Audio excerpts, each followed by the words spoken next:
Welcome, crafty cuties. Today we are going to be making a Valentine's Day card. You could totally make this for any occasion, but I figured I would just bring you along. I am going to do some embossing, and I'm going to use my stencil with some texture paste, and I did have someone ask me about embossing, so I'm not a pro, but I figured I would just share with you what I do know. I'm using a 10 by 7 piece of paper here. This is going to be the main part of the card here, and then I have a 4 by 6 piece of paper. This is multimedia paper, and this will be going right on top of the card here. Okay, we are ready to stamp. I'm using the Tim Holtz Bird Crazy, the mini set, and I'm using the Cat Crazy set. And I am going to be using Colorbox Pigment ink, and I am using Recollections clear embossing powder. So let's just go ahead and start out by stamping. I do have these placed where I want them. Just double check here. You can absolutely stamp these, you know, on a separate paper and cut them out if you are worried about it. And of course, be sure to have your embossing little heater turned on.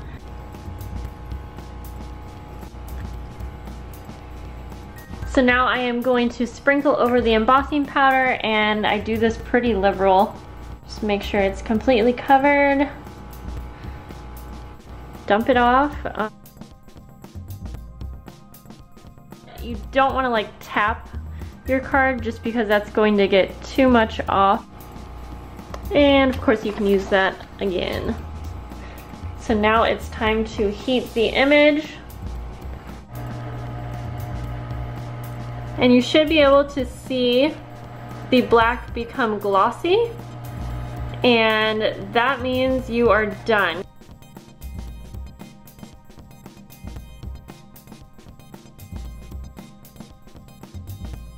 And there you can kind of see how it's raised.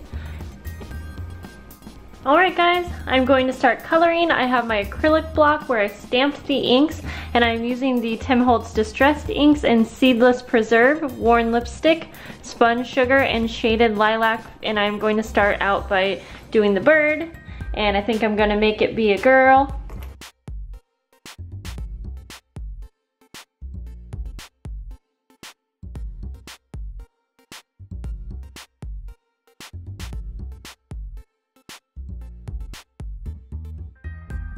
And just keep in mind, this is the actual card, so I am paying very close attention not to go out of the lines.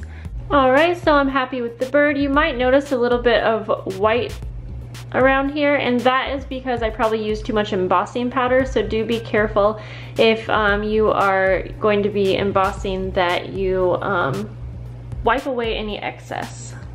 Onto the cat. So I'm going to be using pumice stone and walnut stain for the cat. And I might actually use a little bit of weathered wood. I don't know, it just sounded fun.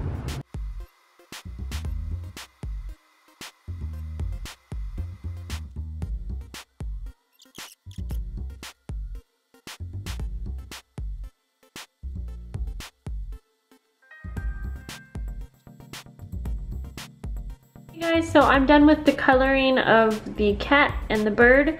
So now I'm going to move on to the background, and I went ahead and pre-stamped out. So to color the background, I am now going to cover up my little masterpieces, if you can call them that, because they're definitely not. And I am using these little masks that I made, just using Post-it notes, and I stamped the image, cut it out.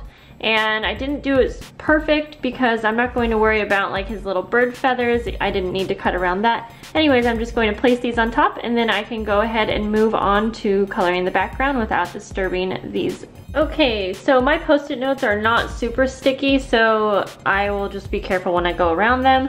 I'm using Salty Ocean, Evergreen Bow, Weathered Wood, and I might use a little bit of Wild Honey and Scattered Straw.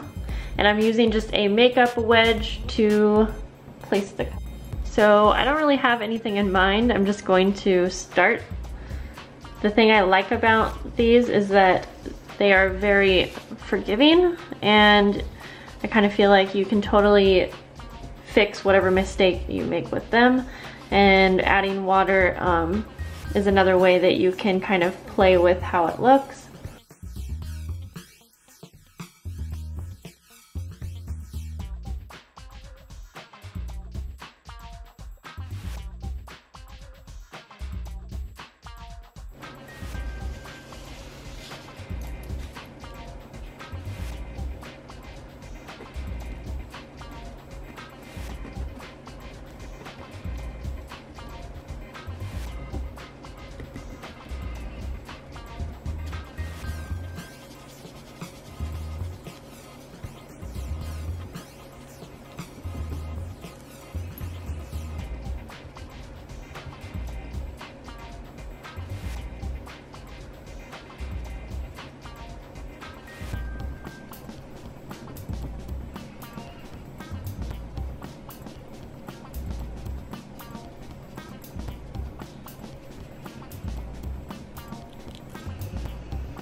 And I just realized my memory card was full. So sorry guys, I ended up just adding a little bit of antique linen just to the bottom here, and then I just used a clean makeup wedge with a little bit of water and smoothed it out. If I had an actual stamp smudger that was like circular, this would look a lot more smooth than it is because my makeup wedges are square, but that's okay, I'm happy with it.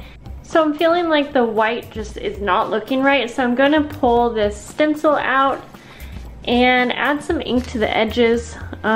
Just using, I think I'm going to just go ahead and do worn lipstick and spun sugar.